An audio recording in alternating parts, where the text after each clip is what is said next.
بسم اللہ الرحمن الرحیم۔ معزز سامعین و ناظرین، ویڈیو ملاحظہ کریں۔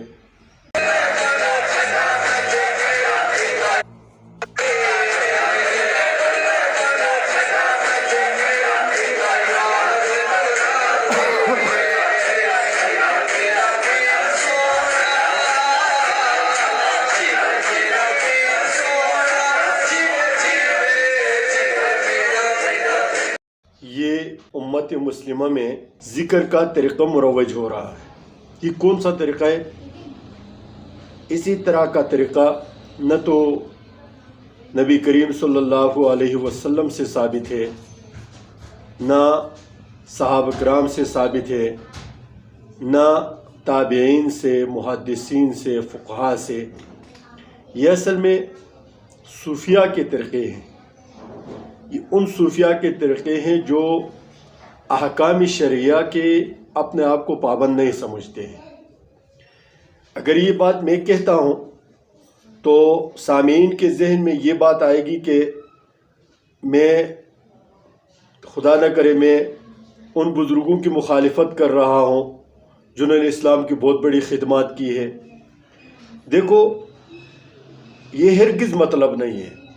اصل میں ہم سب کا مقصد ہے کہ عوام کے سامنے، امت کے سامنے، بلکہ دنیا کے سامنے اسلام کا جو مثبت اور جو بہترین چہرہ ہے وہ سامنے جائے۔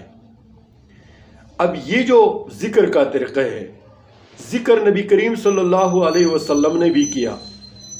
اللہ رب العزت نے کسی بھی عبادت کو بغیر حد بیان کیے نہیں چھوڑا، لیکن فرمایا کہ ذکر کثرت سے کر لیا کرو۔ ایک حدیث میں آتا ہے، نبی اکرم صلی اللہ علیہ وسلم نے فرمایا کہ ذکر اتنی کثرت سے کرو کہ لوگ آپ کو مجنون کہنے لگے، لوگ آپ کو پاگل سمجھے۔ اچھا، اس سے بھی بڑی بات یہ ہے کہ ذکر تمام عبادتوں کا خلاصہ ہے۔ ذکر کرنے والا آدمی زندہ ہوتا ہے، ذکر نہ کرنے والا آدمی مردے کی مثال ہے۔ ذکر ہے کیا؟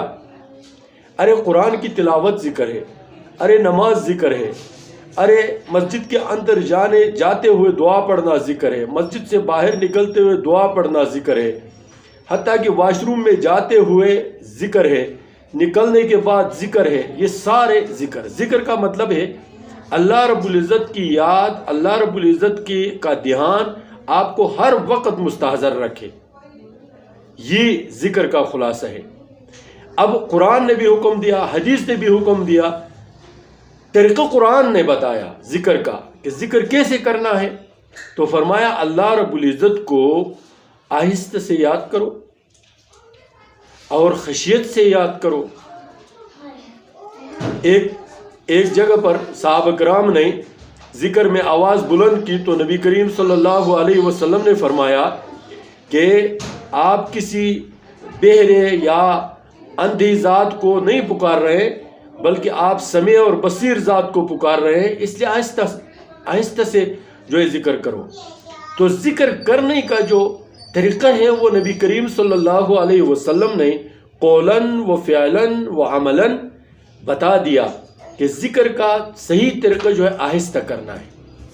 اب کہیں پر مناسب جہریہ بھی کر سکتا ہے، ایسا نہیں ہے کہ آدمی حرمت میں واقع ہو جائے، لیکن اس طرح اچھل کود کر کے، ناچ گانا کر کے، تالیاں بجا کے، یہ ذکر اسلامی ذکر نہیں ہے۔ یہ فراڈیوں نے بنایا ہوا ہے، جنہوں نے لوگوں کو جمع کرنے کے لیے ان کے خواہشات کے مطابق یہ چیزیں ترتیب دی ہوئی ہے۔ اس کا اسلام کے اندر نہ تو کوئی حصہ ہے اور نہ اس پر کوئی ثواب ملتا ہے۔ ویسے چیختے ہیں، چلاتے اور اپنے پیر کے سامنے گرتے اور جو ہے گڑ گڑاتے ہیں۔ اللہ تعالی ہمیں ہر عبادت اسلامی طریقے پر کرنے کی توفیق عنایت فرمائے، اور اس طرح کی بہروپیوں اور فراڈیوں سے اللہ تعالیٰ پوری امت مسلمہ کی حفاظت فرمائے۔ السلام علیکم ورحمۃ اللہ وبرکاتہ۔